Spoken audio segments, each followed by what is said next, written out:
It's Color Wheel Wednesday, and this week we're going to take a quick look at the Munsell system. I was actually planning a different episode for this week. I'm working on this epic episode that I'm super excited about Christine Holbrook, who you've probably never heard of, but I realized I hadn't talked about the Munsell system, and you're going to get more out of that episode if you first have seen this episode, so we're kind of laying pipe here. This, by the way, is from the 1994 new Munsell student color set. If you're interested in the Munsell system, if you're a painter and you want to have one around as a reference in your studio like I do, this is the edition to get because it's still using spot colors on the chips.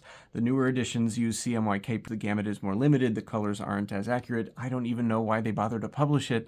Ever since Pantone X-Rite bought out the Munsell company, it's like garbage. So anyway, this is the one to get if you can find one on eBay or whatever. The key feature of the hue circle, of the color wheel in the Munsell system, is the fact that there are 5 principal hues: red, yellow, green, blue, purple. And usually it's either shown as 10, giving the intermediates, right? Yellow, red, green, yellow, blue, green, and so on. Or sometimes you get 20 hues or 40 hues. You always get a multiple of 5 because the science that they did way back when, in the 1900s, 1910s, 1920s, up to the 1940s, they were working on this system. They found that this particular red and this yellow, that distance perceptually between those hues is the same as between this yellow and this green, and this green and this blue, and this blue and this purple. So you actually need 5. You've got to include purple to space these correctly. You don't include orange, which really distinguishes this system from other color systems, that it actually compresses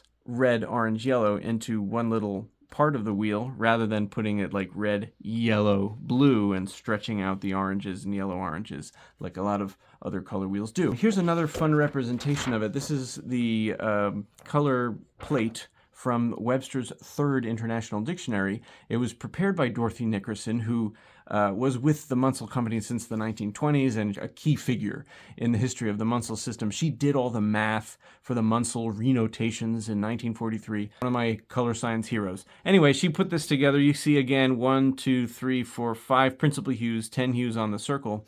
And on the back is a really cool summary of a key feature of this system. Other systems that put lightness, chroma, hue into 3 dimensions tried to make it symmetrical. You'll see like a color sphere or a bicone or some kind of geometric figure that's symmetrical. But the Munsell system says, no, actually, blues and purples get more chromatic at a lower value, so it comes out on the bottom. Yellows, yellow greens, they become more chromatic at a higher value. So there's a fundamental asymmetry to the color space. What's fun about, once you know what the Munsell system is and you know that there's 5 principal hues, you start seeing it in weird places. E.C. Andrews' Color and its Application to Printing from 1911, one of the very earliest adoptions of the Munsell system, and he's got in it a color wheel with 5 principal hues. So it's Munsell, right?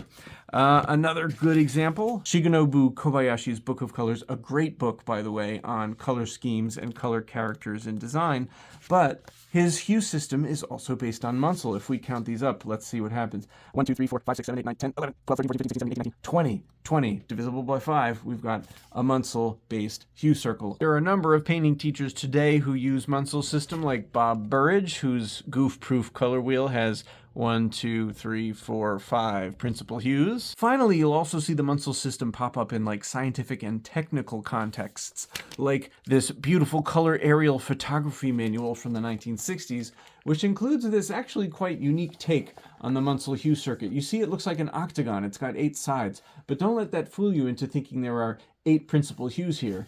If you count closely the number of hues going around the circuit, you see there's 5 in each segment. 5 times 8 is 40. 40 hues. It's a Munsell circle. It even says it if you don't believe it. Munsell. The last one I want to show you is not a Munsell circle, but it's kind of like, did this guy beat Munsell to it? This is James Ward, an Irish color theorist, in I had to look it up, 1903. So the first edition of this came out 2 years before Munsell's first book came out. In this book, you get a series of different color wheels like this, 6 colors. Okay, fine, not Munsell.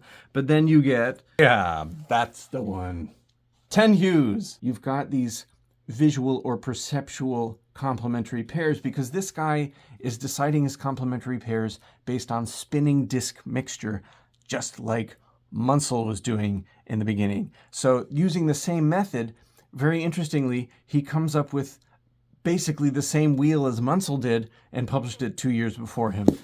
So, props to the Irish.